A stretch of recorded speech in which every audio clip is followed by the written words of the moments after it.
Hi there, it's time for another Brother Buckeye broadcast. I'm your brother Buckeye, Doug Daniels.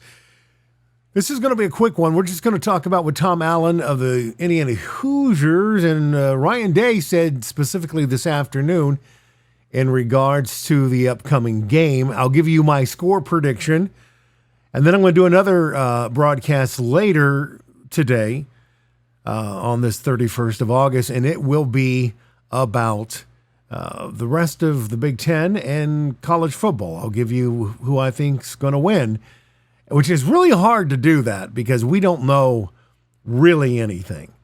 Like, for example, tonight's Minnesota-Nebraska game, I'm very bully on Minnesota, but Matt Rule's brought in some pretty good transfers. They've got to be better than the Scott Frost teams. And it wouldn't surprise me if Nebraska went into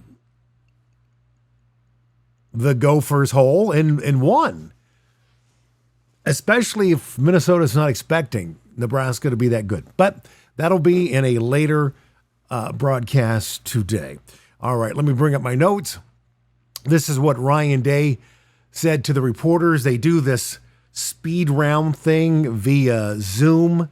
It's very funny because the reporters forget to unmute themselves, and it's not real good. But Ryan Day says that he has not seen nor believes there will be factions in the locker room who support McCord or Brown. He understands that can be a problem, and that has been a problem on other teams over the years, most notably the 1996 Ohio State team, where Stanley Jackson started every game that they won until the Michigan game, when John Cooper started Joe Germain, and they lost the national championship because of it. There was a faction in that room. But Stanley Jackson had established himself. I don't think that's the case with McCord or Brown. I think neither one of them have played very much at all. Brown, maybe not at all, and McCord, very little. So he doesn't think there's going to be a problem, but he's watching it to make sure. Hopefully the leadership will keep that potential dynamic at bay. He says that Xavier Johnson will return kickoffs, although I imagine he'll have Chip train him back there like he did last year, although he didn't say that. And Mbuka will return punts. So if you were expecting Martinez or somebody else, not as starters, Day emphasizes that catching the ball is job one, and then after you catch it, making sure that you take care of it is job two. When you do that, you really reduce the opportunity of there being spectacular kickoffs or punt returns, although Mbuka certainly has that capability, you would think, and Xavier Johnson and Chip Trainum do too. But ball security is job 1, 2, 3, 4, 5 through 10 for Ryan Day. Others have been given a shot in practice, but they just don't field the ball well or they don't take the hit and hold on to the ball. I'm not sure I believe that part because I don't think there's a lot of live hitting in these practices. If you're trying to tell me that they're doing live tackling when they practice kickoffs and punts, I don't believe you. So let's go to question 3. Day agrees that the 21 class, which was recruited mostly without visits, has been special in that they played a lot as true freshmen because they had to. And now as third-year players, they've had enough reps and experience to be more like fourth or fifth-year players. So he agrees that this 21 class is special. That's the class with JTT, McCord, Trevion Henderson, Marvin Harrison, etc., etc. All right, Coach states that there is a plan for the QBs going into each and every game. It's not going to be willy-nilly, and it's not going to be based on feel, which I kept hearing over and over again this week from other observers. There's a plan for McCord. There's a plan for Brown. And if that's true, if McCord's doing really well and the plan is that Brown goes in on Series 4, then Brown's going in on Series 4, even if McCord's scored 3 consecutive touchdowns, maybe even more so. Then they'll go by feel. They're going to do their plan probably for the first half, and then if, somebody has a hot hand, if the offensive line isn't holding up and they need a more mobile Brown in there, obviously that could happen.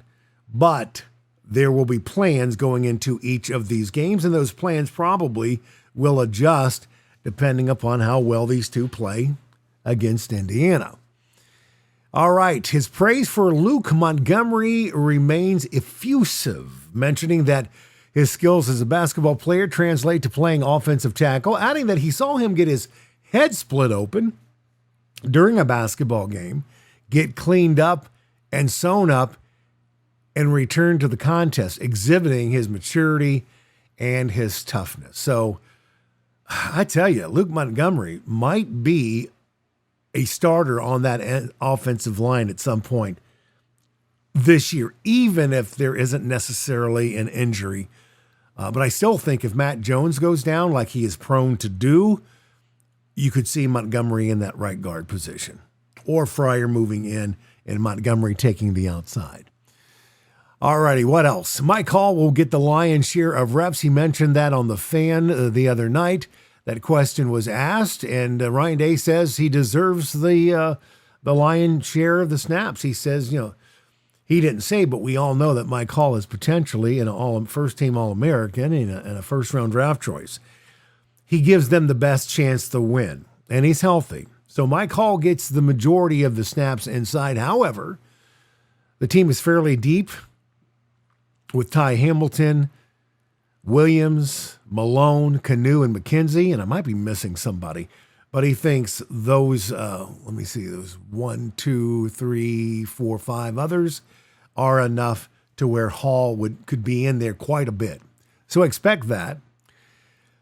Question 7, Day says there will be butterflies for Carson Hinsman at center. He's a redshirt freshman, did not play very much at all last year.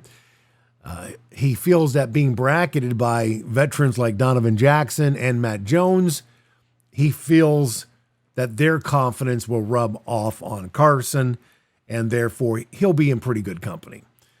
But Vic Cutler is there, and Vic Cutler's played a lot of ball down in Monroe, Louisiana. Ryan will call the plays. Both he and Hartline will have the same call sheet. They'll talk about plays. Probably in the second half when the game's out of reach. I'm adding that in. Day hopes that as the year progresses, Hartline will get the reins at times. I still think that will probably be, maybe late into the third quarter, fourth quarter, which I like. I mean, the reason I like that is for the future, because we want to keep Hartline on this team until Day decides to move on to the NFL, and then Hartline could step in there. Not next year or the year after, but 3 years from now, after he's been offensive coordinator and calling plays for at least a year or two, I think that's possible. I don't want to get too far ahead. We're just talking about the Indiana game right now, but the problem with Ryan Day, when you're in a blowout game, when he's calling plays, he's thinking, let's not embarrass Tom Allen. Let's not embarrass Mel Tucker. Let's not embarrass whoever, Pat Fitzgerald. Although that game last year was in doubt until late in the fourth quarter. But he doesn't like to embarrass coaches. So that's why he goes ultra conservative. Well, that didn't help Kyle McCord. It didn't help any of the backup receivers, running backs. Well, the running backs were fine with it because they got a lot of carries, especially Hayden. So with Hartline calling plays in the fourth quarter, maybe late in the third quarter, I think he'll run the regular offense for whoever is the QB at that time, be it McCord, Brown, Jebbia, or even Lincoln Kingholz. else. I really would like for that to happen. Wouldn't you? Okay. He says the squad is not looking past the Hoosiers and preparing for Notre Dame. He expects a dogfight and that the game will be close at halftime. Could be correct. I'm not so sure. Now, Tom Allen earlier in the week says that his defensive line is the strength of their squad. He believes in the wide receiver and running back room. However, the offensive line is being built day by day. And that's going to be problematic because this defensive line for Ohio State is probably as good as any defensive line on paper in the country. And if the Indiana offensive line isn't up to snuff, it's just going to be disastrous for Indiana and the Bloomington faithful. Also, Allen says there's lots of youth in the defensive backfield, and they fully understand how talented the Ohio State receiver room is. Yes, that's a disaster.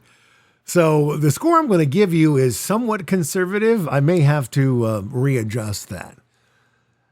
Lots of coach speak. Lots of coach speak from Tom Allen. Having to play their best. Right. About flushing bad plays and having short memories. Well, of course, there'll be a lot of those. Blabble, blabble, blabble. He likes their QB options, although they're young. And then more blabble, blabble, blabble. More coach speak. You got to play the game. Blabble, blabble, blabble. Allen's voice is all but gone. He's always had a rough voice, but it's hardly there. And it's game one. And he sounds like this. I like our defensive line. The offensive line is a work in progress. He sounds like that. Yikes. If he's screaming that much in August, it doesn't portend good things. My advice to Coach Allen is go see a doctor. And here's the reason why. You don't want to lose your voice totally, number one. Number two, this might be your last season coaching college football, at least in the Big Ten. So if you want to get a job with BTN as a studio guy or a color commentator, you got to get that voice back. So don't yell and scream. If your team's getting beat badly, just accept it. Screaming isn't going to help. Tom Allen did praise Ryan Day as a first-class person and coach. So here's my prediction for the game. Ohio State 50, Indiana 20. That's if the Hoosiers play well.